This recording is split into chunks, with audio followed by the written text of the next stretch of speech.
What's up, everybody, and welcome to Weekday Wagers live on a Thursday. Thank you for hanging out with us and making us a part of your day. But if you're not watching live right now, or maybe in a few minutes, you're coming in just a couple minutes late, we'll be okay with that. But if you're not watching live, you're already behind. We have Robbie here today, and we're going to get into and completely break down the Thursday night football game. Some are considering it just not a good game, but I do want to push back on that a little bit, and I'll tell you a little bit of why I think so. And so we'll get into all of that here in just a few minutes. But also we have our plays, also the play of the day from Just That Sports, justthatsports.com. I almost forgot the freaking website name. But you'll get that, which it hit again last night. So now 3-1 since we've been doing it. And so make sure you check that out and see how it's playing to see how you can go ahead and back that. And then we'll finish with some pay dirt, but that won't be all we cover today. I told you I'm going to do my homework ahead of time. I'm going to make sure I watch Survivor moving forward. And honestly, after Survivor, I kind of like this. I think we all as a chat pick the next show, movie, whatever you want to do. And for that short span of time, I think we all are in together that way. It's something we all enjoy. So maybe as we get closer to the end of Survivor, because I know people do enjoy that, we'll come together and find out what show that we're going to watch. But before we can go ahead and move on with Robbie, let's go ahead and look at how they did yesterday. And the fellas swept the board, as well as the Just That Sports play of the day swept the board as well. So that's 3-0 plays. Utah Mammoths came up big. And then Jack Roslovich, whatever his name is. Anyway, yes, minus 135, minus 125. It doesn't matter. They still cash. But let's go ahead and bring in one of the guys who cashed for us, and that is Robbie. What up, man? What's up, DG? What's up, chat? Actually, happy birthday to Miss Kimberly White in the chat. See, it's her birthday today, so happy birthday to the queen of the chat. Yeah, good night. His name is Roslovic. Did somebody say happy birthday? Happy birthday. Happy birthday to All right, you.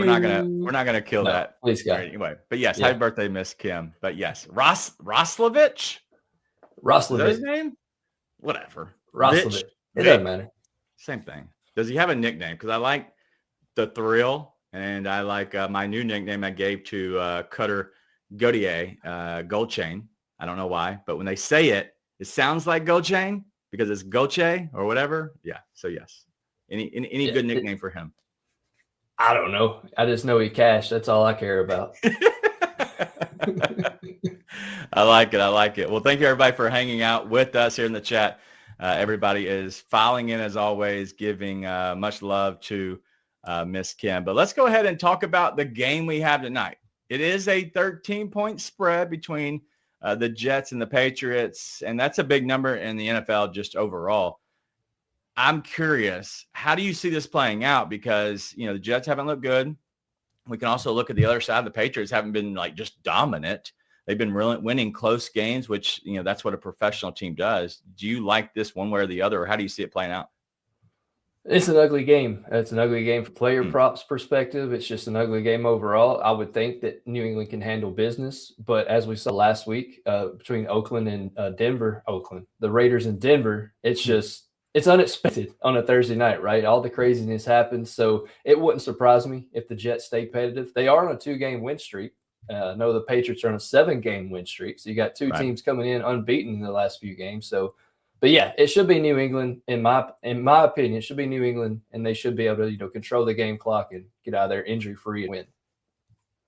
Okay, well that's I think that's the way a lot of people have it, just kind of playing out. But if I'm looking at this, I think Joe is saying this, and I hope the stat's right, but he says dogs have covered every Thursday night in the football, and so a division game, that's the biggest thing, right? In these division games, it's easy to see and be more familiar with your divisional foe. And so, that 13-point spread is huge. I would like to have 14 just to be safe, but still you're talking about a touchdown, maybe 2 field goals, if that's how this thing plays out, which neither one of these teams, I expect to see a lot of field goals tonight. But one thing I did have as a lean, and I almost made this one of my plays and I haven't yet, I just don't feel comfortable But if you look at Nick Folk, him having over 5.5 kicking points, which means you could have 3 touchdowns and a field goal. I don't see how that happens, but you could also have 2 field goals. And so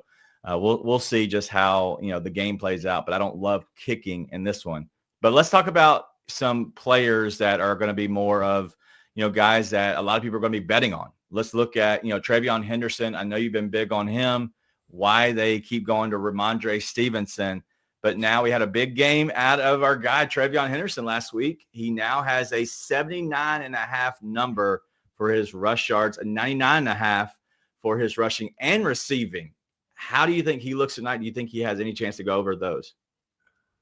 I think he looks good, except for the Jets have been pretty good against the run. Honestly, I thought Quinshon Judkins was going to have a bigger day than he had. He only put up 75 rushing yards. So you got to go all the way back to October 5th. Javonte Williams put up 135 on him in that game. But since then, 40, 79, 73, and 75. So they've been sneakily good defensively. I mean, and also defensively too. They beat Cleveland last week, and they only threw for 4 yards. So, I mean, it's one of those things where they lost Sauce Gardner, they lost Quentin Williams, but the defense didn't really seem to take much of a step back. I know it is Cleveland, but you would still think somebody would be able to do more to that defense with those 2 pieces missing. Yeah, and that's what we're going to see tonight. Overall, on the other side, you're looking at a guy in Justin Fields. He has a low number in passing. I believe it's like 136. Is this a, hey, that line's just too low? Or is it like, hey, he's just that bad? He's that bad. It's also Adonai Mitchell is your number 1 receiver, followed by Arian Smith and Tyler Johnson. So he's bad, but he also doesn't have any help anymore since Garrett Wilson went down.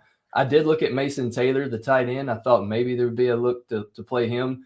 The New England has let the tight end go over his prop line of 32.5 and 3 straight, but I can't trust anybody on the Jets offense to do anything, so I'm not putting any money on it. But if I had to look, maybe Mason Taylor, if you just want to have some action on the Jets offense, that might be where I would lean. All right, well, let's go back to Travion because Boogie's got a question here. Or actually, it's probably just a statement. But Travion, longest rush, over 15.5. I would expect that would be a play that, would play into if you like him to go against it. But like you said earlier, like the Jets have been decent against the run. And so how do you feel about that one way or the other? Yeah, so the Jets have only allowed a 22 for the longest rush once in 3 of their last 4. So they've gone under in 3 of their last 4 for the longest rush. And then Henderson gone over twice in his last 3 games, but you got to factor in some Ramondre work early on in that.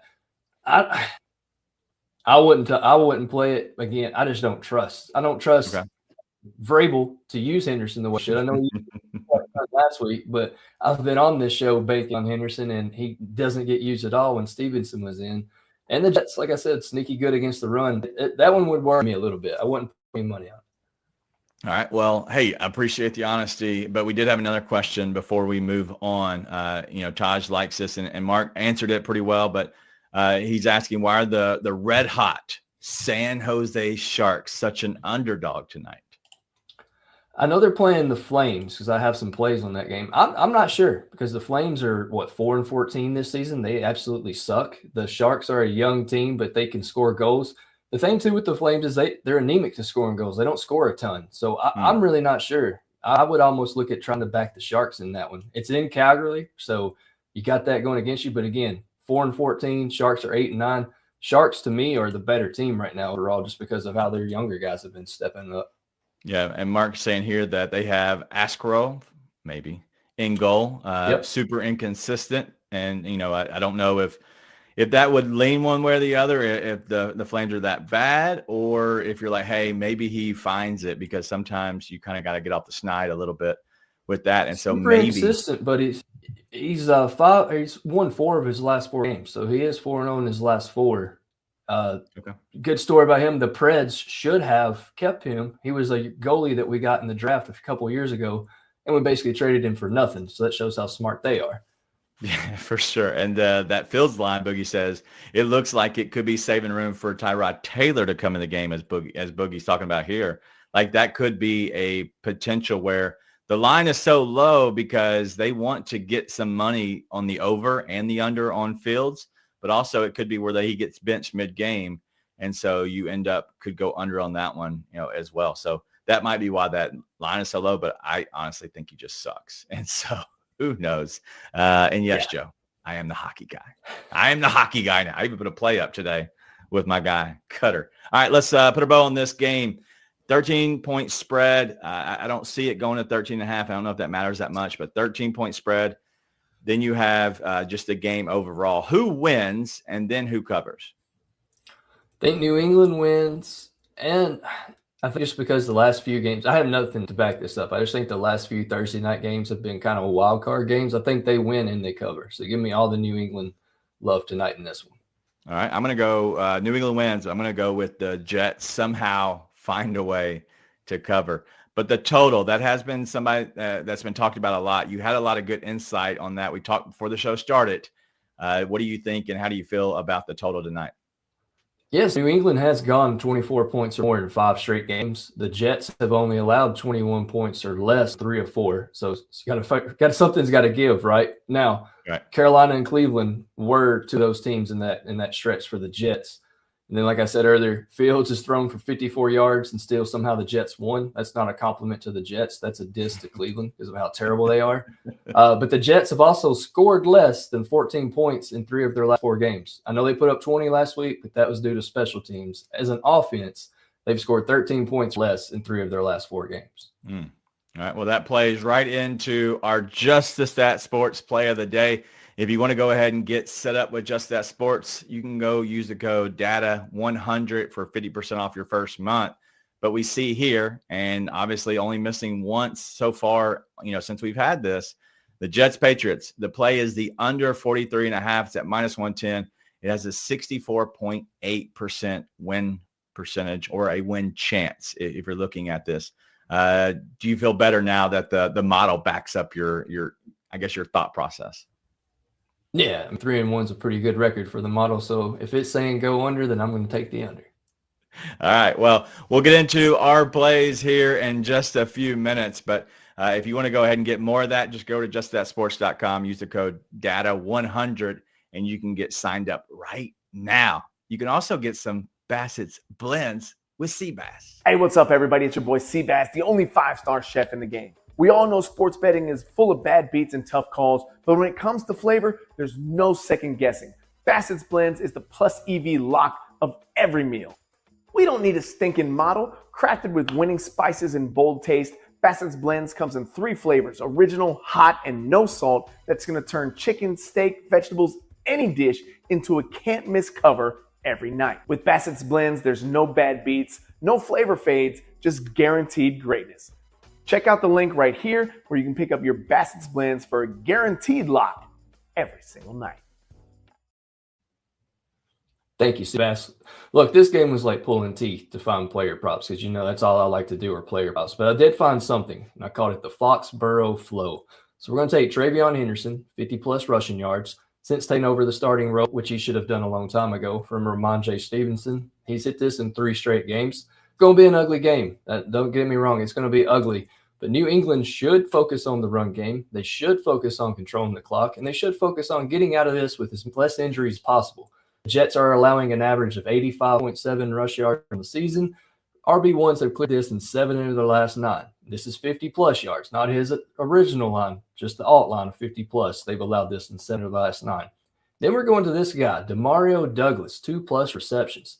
I honestly played this at -144 because I'll drink the juice since I'm not on anything else in this game. But you take his 2-plus receptions, you take Henderson's 50-plus rushing yards and get a +105. DeMario has cleared this in 5 of his last 6 games. He's getting steady targets. There's no Booty on the field tonight. There's no Austin Hooper on the field tonight. I think they're going to look at Demario Douglas, get him a lot of work. He's seen around 4 to 6 targets his last 4 or 5 games. You can play this at 2+ at -144. Like I said, I'm going to drink the juice on it. To bring the juice down, let's take Travion at 50+ and get us a +105. All right, well, there is no Booty on the field tonight, but there is a Demario Pop Douglas, and he's going to be the beneficiary of no Booty. But if you look at this, Douglas has been over this and for the last 5 games. But also, if you look at his longest catch is 17.5. He's had a longest catch of 24 or more yards, which all we would need in 4 of the last 5 games. So they've kind of parlayed and paired together. So if you don't feel comfortable about the 23.5, I do. But if you don't, then go over the longest reception of 17.5. But the Jets secondary now weaker after losing Sauce Gardner. They're good against the rush. And so because of that, I think that we could see a game play into the fact of Drake May is the guy who leads this team down the field. Some good passes, 24 yards isn't a lot, especially for Pop Douglas, who isn't scared to get popped and go over across the middle. So I like him tonight in this game. So we'll see how this completely plays out. But this game should be somewhat fun, Robbie, and I'm hoping that it ends up playing out to the point of, maybe it won't be boring because I know we're on the under with the model, but there's got to be something that interests us, right? Like we got to find something good in this game. Yeah, I agree. I don't know what you want me to tells say me all I need man. to know. You're like, yeah, I think, I hope, maybe. We'll see. If you say so, DG, if you say so. Well, I hope so. And speaking of maybe hoping that we find some good in this game, let's go to the primetime pay dirt because somebody has to score, right? And we can't play Trevion Henderson here because Trevion is like minus 165 in some places, minus 175. And so we're going to stay away from him. But let's stay on the Jet side here. We're going to Breece Hall at plus 180. And, that's a great number for a starting running back in the league, which I was shocked with that. But then we go Justin Fields at plus 370, Mason Taylor at plus 290 at the tight end. And then let's go to the other side with the Patriots. Stephon Diggs plus 150, Demario Douglas, which, obviously we like him tonight, plus 390. And then Hunter Henry at plus 160. Which way are you leaning to tonight? I'm going to go with our guy that we're both simpatico on. I'm going to take Demario Douglas at plus 390. He's scored twice this season. And, Thursday Night Football always leads us to somebody who unexpectedly scoring a touchdown. So give me Demario for a touchdown at plus 370. Plus 390. Sorry. All right. Well, speaking of that and going off script as we always do here around here, I am going to, instead of offering my suggestion, I'm going to put up a name like we did in the past of who's going, the yard with our daily dinger. And I'm going to ask the stupid 8-ball who should lose its crown. And my thoughts are, I'm thinking about taking the crown away if we don't start hitting some plays. So tonight, I'm putting them on the spot. We're going to ask if Hunter Henry can somehow find a way to get in the end zone. That's who I like. So we'll ask the 8-ball and see what they say. All right. So is Hunter Henry getting into the pay dirt? As I see it, yes. All right. So me, 8-ball, Mark are all on Hunter Henry tonight to get into the end zone at plus 160. So we'll see how it all works out. Hopefully the 8-ball doesn't suck. Hopefully I don't suck at calling a primetime pay dirt play. And he'll probably end up scoring the first touchdown, and then I'll get into the saloon again. Right? No. That's how it works. I'm calling the first touchdown. I get into the saloon. If that's how it works, I'd be in there like 6 or 7 times with the parlays I did. It's not how that works. I think we need to let the 8-ball vote. What do you think, 8-ball? Yep. All sources say yes. It was a quick answer today. All right. Yeah. Well, we're gonna move on from that game and talk about really what everybody's here for. And this is for everybody who might have had a hard night last night. Maybe they hung out with their hockey team. Maybe they're struggling and they really need a pick-me-up. This is for you.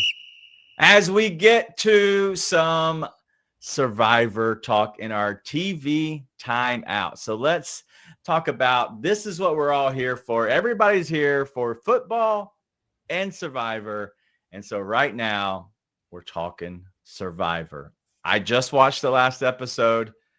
You just watched it last night. And so this is really our first chance to talk about it. And if you don't want to hear about it, 1, screw you. No. But 2, if you don't want to hear us talk about it and spoil anything, I apologize. The algorithm will not help us in this instance. You're just going to have to log off or just stay on and get everything spoiled for you. But last night, we did have somebody end up leaving, and that was MC. Was that a blindside to you? It was, honestly, especially in the beginning of the episode, because I really thought, like Scott said, Rizzo was in trouble. I thought my guy was about to get kicked off, but he still has an idol and he's still there. And Savannah, looking as good as ever, is still there as well. Sorry, Sarah, but she does. Sorry, Sarah. I honestly said last week that I expected Savannah to go home. Like the way it spun it, and good on them for teasing me. I thought that maybe they were going home with her because like she was just showing her teeth, and maybe she's getting pushed up into the limelight a little bit too much. And sometimes when you get pushed up to the top of the head of the snake, but the top of maybe an alliance or whatever you're at, then I don't understand how they can keep her around. She ended up winning, so that kind of left it all out. At this point, I am curious the direction or why they chose MC over everybody else. She hasn't really won anything. So why do you think they end up settling on MC? Yeah, and she gave her idol away. I think if she had still had her idol in play, then maybe you target her. But I don't know who all she's really that close with. She kind of feels like a middleman on the show. Okay. She doesn't seem like she's leading a tribe. Sophie's a challenge beast who almost won again. Like I think her or Rizzo would have been your prime targets in that tribal to take out. And they went with somebody who I don't think is really that much of a threat in the game. So I was kind of perplexed. I was happy because I was happy Rizzo stayed, but at the same time I didn't understand the move. Did they make a mistake not going after Rizzo there? Because he said he did not want to play his idol just overall. Yeah, they should have just said, we're going to put it on him, and however it falls. Because they'd already mentioned that before, how one of them was going to, or Sophie was going to write down Jawan's name if it came to like a tiebreaker or something. They should have just went all in on Rizzo and then figured that part out themselves after that was done. You flush out an idol. You may not get him out, but you at least flushed out an idol. Yeah, that was the biggest thing is they should have like kind of played into it and said, hey, we're going to, I'm hearing about they're going after you. At that point, if you don't feel comfortable, at least you'll flush out the idol and you say, hey, listen, they came up to me last minute because all that mess that was happening at Tribal, which is what Kim's asking about.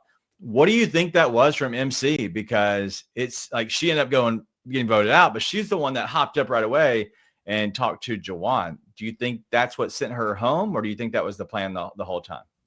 I think it was just a last-ditch effort to try to save her butt is what I think that was. And I think he done had his mind made up. I think him and is her name Sage? Is that right? Is it Sage? Yep. Is that the other? Sage.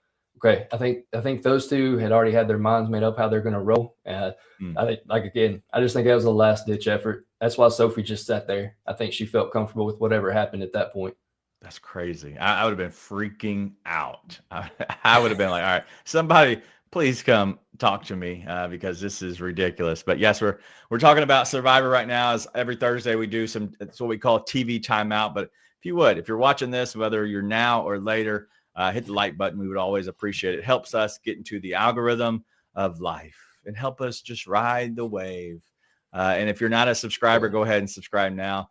And also social, if you're watching this over on, whether it's Twitter, you can always hang out with us over at Weekday Wagers. We'd love to have you. All right. So next week, we've kind of seen the direction.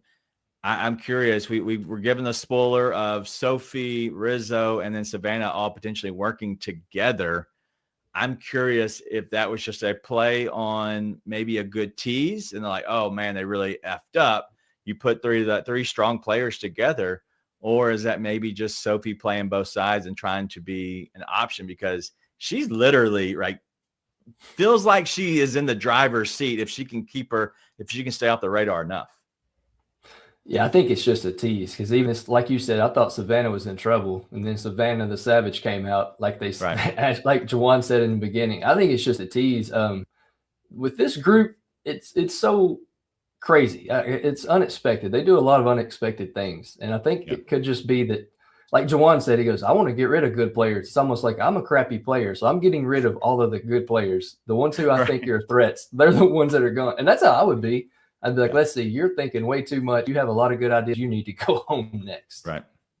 Yeah. And that's what I don't understand. Jawan might be talking too much. Scott saying he's very slimy and thinks he should be voted off next. I don't know kind of where I'm at on Jawan. I do think that we're at the point where he might have to be one of the guys that goes, and we'll see. But I want to ask you your top three right now. If you had to guess on the winner, not a favorite, but a winner. And chat, tell me, Scott, I know Kim, all of you, whoever watches the show, share your top 3 that you think might be the winner. So who do you think would be in your top 3 that you would say right now could be the winner of Survivor?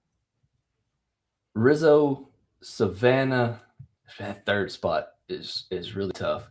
And I'm drawing a blank on his name. Is it Alex? He was one of the guys that was on the Crappy Tribe. Yeah. Alex works in DC. The guy that works in DC. Somehow, I don't know. He just seems really crafty. I feel like he could talk his way into a top 3. So that would be my wild card. Savannah, Rizzo, wild card being Alex. Yeah, I'm trying to find the middle person, right? Like somebody who's living in, like nobody's looking at. And I think Alex is a great one for that because nobody's really looking at him yet. He's kind of playing the middle card like, hey, I'm the swing vote. Like you can get me on one side or the other. And especially if we're having, the red and the yellow kind of going back and forth at each other. Or is it red and blue or red and yellow? Whatever the stupid tribes are in the very beginning. They've switched up so many times. I don't even know who's on what. But I think Savannah has enough. The problem is I don't know if she's on the forefront of everybody. I hate Rizzo. I'm not gonna pick him. I do like your Alex one because I think Alex is a good person to be there. I'm going to go with the Sophie, the yellow Sophie, who almost won again, the immunity idol. And so because of that, I think Sophie, yes, her and Savannah are both right there neck and neck. But really, I think that they're both going to be really good players moving forward. And I think they have enough people on their side to keep them. I'm just not sure how all this plays out. So anyway. I really like Yellow Sophie. When she lost, she looked pissed off. And that's 100%. how you're supposed to be. You're not supposed to go and hug and be. You should be pissed off. That was $1 million loss potentially. So I appreciate that from her. Absolutely, I agree.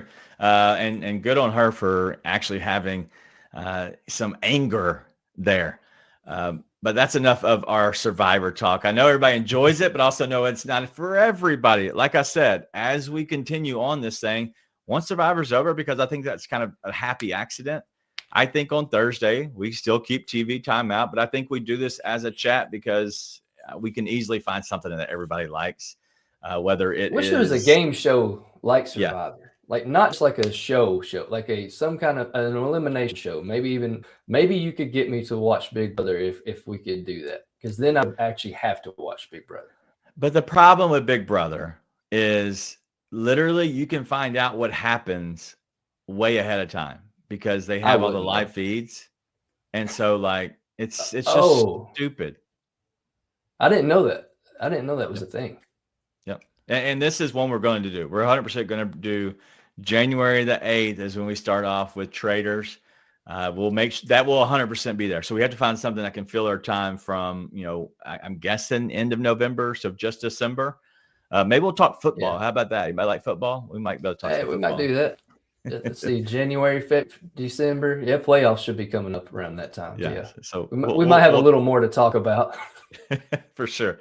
Well, Mark has put in his For the People parlay. If you have something you want to put in here, feel free to put that in here while we're still live on the show. We'll be here just a few more minutes as we're wrapping it up. But if you have something, we can put it all together, or at least compile all these into the live chat and then let Mark go behind the scenes and do the work. So if you do have something for the people, go ahead and do that. If you just want me, Robbie, and Mark to come up with it because our big brains are so good, we can come up with it ourselves.